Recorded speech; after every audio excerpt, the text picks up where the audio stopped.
ಅದೇ ನೀವು ಆಯ್ಕೆ ಮಾಡ್ಕೊಳ್ಳುವಂಥ ಪಾತ್ರಗಳು ಹೇಳ್ತಾ ಇದ್ದ ಹಾಗೆ ಅಂದರೆ ಪಾತ್ರಗಳು ಅಂದರೆ ಆ್ಯಕ್ಟ್ ಮಾಡೋಕ್ಕೆ ಮಾತ್ರ ಸಿಗುವಂಥದ್ದಲ್ಲ, ಅದು ಜೀವಿಸೋಕೆ ಸಿಗಬೇಕು ಅನ್ನುವಂಥದ್ದು ಒಬ್ಬ ಆ್ಯಕ್ಟ್ರೆಸ್ಗೆ ಎಷ್ಟು ಪ್ರಾಮುಖ್ಯ ಆಗಿರುತ್ತೆ ಅನ್ನೋಂಥದ್ದು. ಸೊ ಹೀಗೆ ಆಯ್ಕೆ ಮಾಡ್ಕೊಳ್ಳುವಂಥ ಸಂದರ್ಭದಲ್ಲಿ ಎಷ್ಟು ಪಾತ್ರಗಳನ್ನು ಬಿಟ್ಟಿದ್ರಿ ಅಂತ? ತುಂಬ ಬಿಡ್ಬೇಕಾಗಿ ಬರುತ್ತೆ. ಅಂದರೆ ಯಾವಾಗಲೂ ಇರುತ್ತಲ್ವಾ, ಇವಾಗ ದುಡ್ಗೋಸ್ಕರ ತೊಗೊಂಡ್ಬಿಡ್ಲಾ, ಇವಾಗ ಕಮಿಟ್ಮೆಂಟ್ಸ್ ಇದೆ ಅದಕ್ಕೆ ತೊಗೊಳ್ಳಾ, ಇಲ್ಲ ಬರೀ ಕಥೆ ಅಂತ ಹೋಗೋದಾ, ಹಂಗೆಲ್ಲ ಎಷ್ಟು ಆ ಗೊಂದಲಗಳನ್ನ ದಾಟಿ ಒಂದು ಕಥೆನ ಸೆಲೆಕ್ಟ್ ಮಾಡೋದು ಇರುತ್ತಲ್ಲ, ಅದು ಯಾವಾಗಲೂ ಒಂದು ಟಫ್ ಟಾಸ್ಕೆ.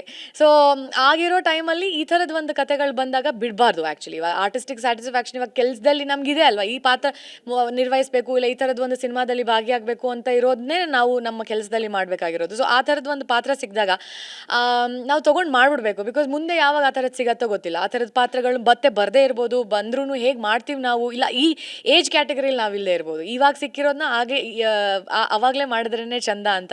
ಸೊ ಹಾಗಾಗಿ ಈ ಥರದ್ದು ಒಂದು ಪಾತ್ರ ಈಗಲೇ ಸಿಕ್ಕಿರೋದು, ಆ್ಯಂಡ್ ಅದನ್ನು ನನಗೆ ಈ ಮಟ್ಟಕ್ಕೆ ನನ್ನ ಕೈಲಿಂದ ತೆಗೆಸ್ಕೊಂಡಿದ್ದಾರೆ ಅನ್ನೋದು ನನಗೊಂದು ಖುಷಿ. ಸೊ ನೋಡಬೇಕು ಹೇಗೆ ಜನನೂ ಅದನ್ನು ರಿಸೀವ್ ಮಾಡ್ತಾರೆ ಅನ್ನೋದು. ಅವಾಗ ಒಂದು ಸಾಂಗ್ ಕೇಳ್ತಾ ಇದ್ವಿ, ಅದರಲ್ಲಿ ಒಂದು ಡೈಲಾಗ್ ಬರುತ್ತೆ, ಆ ಡೈಲಾಗ್ ಬಗ್ಗೆ ಕೇಳಲೇಬೇಕು. ಅಂಕಲ್ ನಂಗೆ ಲವ್ ಉಂಟು, ಬೇರೆ ಬೇರೆ ಹುಡುಗುವಂಥ ಅಗತ್ಯತೆ ಇಲ್ಲ ಅನ್ನುವಂಥದ್ದು.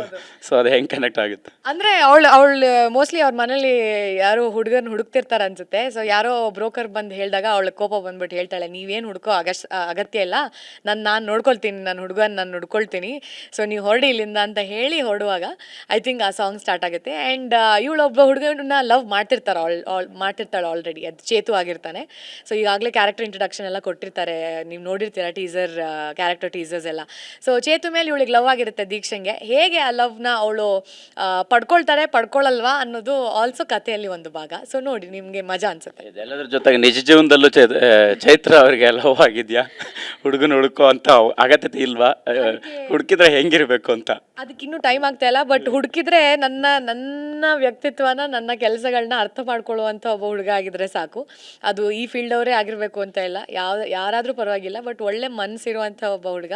ಆ್ಯಂಡ್ ಯಾವುದನ್ನು ಹೇರದೆ ನಮ್ಮ ಪಾಡಿಗೆ ನಮ್ಮನ್ನ ಜೀವನ ಮಾಡಕ್ಕೆ ಬಿಟ್ಟು ಒಂದು ಒಳ್ಳೆ ಕಂಪ್ಯಾನಿಯನ್ಶಿಪ್ ಕೊಡುವಂಥ ಹುಡುಗ ಇದ್ದರೆ ಖಂಡಿತವಾಗ್ಲೂ I think one day I will get into a relationship like that.